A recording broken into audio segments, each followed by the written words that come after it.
Olá, pessoal. Meu nome é Erika Vale. A gente vai ver hoje um aspecto muito importante e uma parceria que sempre dá certo, né? A música e o humor. Então, a gente pode dizer que são gêneros artísticos, Érica? Como assim? Não, gente, humor é um jeito de fazer arte. E a música é uma expressão artística também.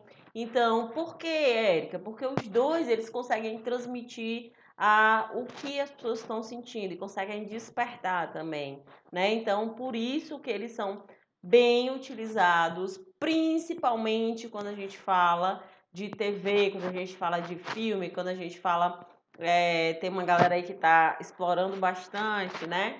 Que é o pessoal que faz paródias e tudo, certo? Principalmente o pessoal do Ceará, tá bom? Então, o ser humano, a gente gosta de rir, né? A gente conta piada, charada, pegadinha, tem os programas de rádio, a TV, né? Os personagens engraçados, humoristas, a galera que faz stand-up, né? Então, assim, dentro da música não é diferente, certo? Então existem profissionais que se especializaram em trabalhar com a arte do riso. Então, eles criam textos engraçados, fazem desenhos cômicos, né? Tudo isso para expressar, para provocar, certo? A criação de uma letra de música engraçada, isso existe bastante também. Antes era música de duplo sentido, mas agora é uma música mais engraçada mesmo, mais tirada para humor puro e besta, né? Como a gente costuma falar. Então, muitos compositores da atualidade trabalham com humor, explorando a comicidade em suas músicas. A gente tem o exemplo do cearense Tirulipa, né? Ele é bastante conhecido, inclusive no Brasil, por ter essas tiradas interessantes, essas tiradas bacanas. Tem o Tiririca também, né? Que é o pai dele, então é um dos que realmente saíram na frente quando a gente fala de músicas que envolvem humor, né? E no livro de vocês tem um exemplo aí de uma música muito engraçada, muito interessante, ela até bem antiga mesmo, que é o Rock do Jeg, né? Do Genival Lacerda, grande Genival Lacerda. Uma música bem interessante também, que a música arranca algumas risadas, né? O que é uma paródia, Érico? O que é uma paródia? Gente, é uma imitação engraçada ou crítica de uma obra literária, teatral ou musical, certo? É o que o Tirulipa faz muito bem, né? Diga-se de passagem, tá certo? Então, aonde é que há espaço para essas pessoas entrarem, Érica, para aparecerem? Bom, gente, no rádio. No rádio existe muitas pessoas conseguem agora na internet também, né? Então, mas quando a gente fala de história lá dos primórdios mesmo, então os humoristas eles utilizavam muito o rádio para que em quadros de piadas, né, até em pequenas paródias mesmo, para poder mostrar essa junção da música e do humor, né? E a gente tem vários programas de TV também que antes era mais fácil a gente encontrar, mas atualmente não. Atualmente a televisão ela tem deixado mais um espaço para séries, né?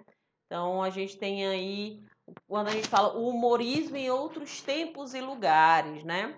Um traço característico da música popular brasileira, principalmente quando a gente fala do samba, é a maneira de tratar o sofrimento e os percalços da vida de maneira irônica, se divertindo e rindo da situação.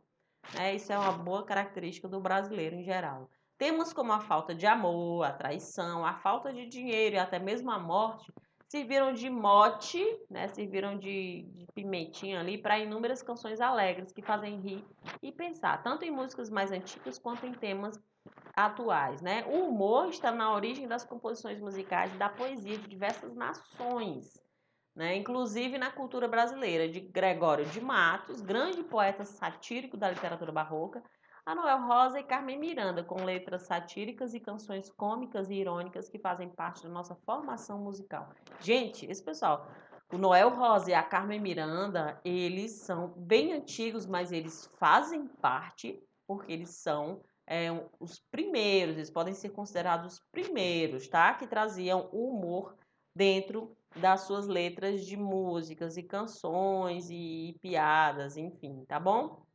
O humorismo na música é antigo e não é exclusividade dos povos ocidentais. Muitas músicas étnicas tratam de coisas engraçadas para outros povos. Em Tuva, região da Mongólia, por exemplo, existe uma canção de humor que faz uma série de comparações consideradas engraçadas para o povo mongol. Em algumas estrofes, o cantor diz: quando guio meu cavalo, o nevoeiro levanta-se atrás de mim. Ou, quando falo com minha garota, não lhe explico como a ursa maior aparece no céu à noite. Para algumas culturas, como a nossa, por exemplo, as frases da canção são sem sentido, mas para aquela sociedade ela é engraçada, né? Então a gente precisa, quando a gente pensa no humor, assim, a gente tem que ver muito, levar muito em consideração a cultura. Porque, por exemplo, eu posso. Há algumas piadas que são interessantes aqui pra gente, né? Do Brasil, do Nordeste, do Ceará, são diferentes para as pessoas que escutam uma pessoa que vem da Europa, por exemplo, que mora na Europa, uma pessoa que mora no Canadá, uma pessoa que mora no Japão. Ele não vai achar tão engraçado porque ele não tem as referências do cotidiano da nossa cultura, certo? Então, a gente precisa sempre levar em consideração que o humor ele é diferente porque ele traz características de cada cultura e a cultura é única de cada região, de cada povo, ok? Então, embasado nisso, por exemplo, a gente vai cantar uma música do Tiririca, aquela música famosa dele lá, né? Então, se você cantar a mesma música dele, aquela que tem o nome Florentina lá, certo? Você vai cantar aquela música e vai cantar para uma pessoa que é aqui do Nordeste, a pessoa entende, vai achar graça e tudo, é engraçado, porque ela assimila, ela associa algumas coisas. Mas, né, se você for cantar para uma pessoa que mora no Japão, uma pessoa vai, mas o que é que você está dizendo aí? Né? Que graça que tem isso, certo? Então, assim, a gente tem também o Mozart e o Beethoven, gente. Eles eram considerados grandes representantes são considerados grandes representantes da música erudita ocidental, tá? Eles também criaram músicas engraçadas, tá certo? Então, lembrando que é daquele tempo, certo? Então, há muitos e muitos anos atrás, séculos de diferença, tá, gente? Então, não dá pra gente comparar o humor daquela época e daquela região para o nosso de agora. Então, a gente já sabe que o Mozart, ele começou a compor muito cedo, né? Então, durante a vida dele, ele compôs 700 obras, gente. É muita música, certo? Então, ele era bastante viajado, era uma pessoa bastante culta, ele gostava mesmo, ele era um grande compositor, ele era considerado um gênio, certo? Então, algumas obras de destaque dele, as Bodas de Fígaro, Don Giovanni, Così fan tutti. Além dessas composições, ele também compôs várias obras minutos, que são aquelas pequenas obras, né? Que eram engraçadas, tá bom? Entre elas Então Querida Mulherzinha e Quem Está Faminto à Mesa, certo? Então, claro, mais uma vez, era engraçado para aquela época, naquele contexto, tá bom? Então, o Beethoven, ele foi um grande compositor alemão, era filho de um cantor da corte, com quem teve suas primeiras aulas de música, né? Então, aos 12 anos, ele já tinha algumas peças musicais publicadas, tá certo? Então, assim, ele tem algumas coisas aí, compôs várias obras cômicas, entre elas Padre Stadler, que faz alusão a uma situação ocorrida na rua de uma famosa loja de música em Viena, certo?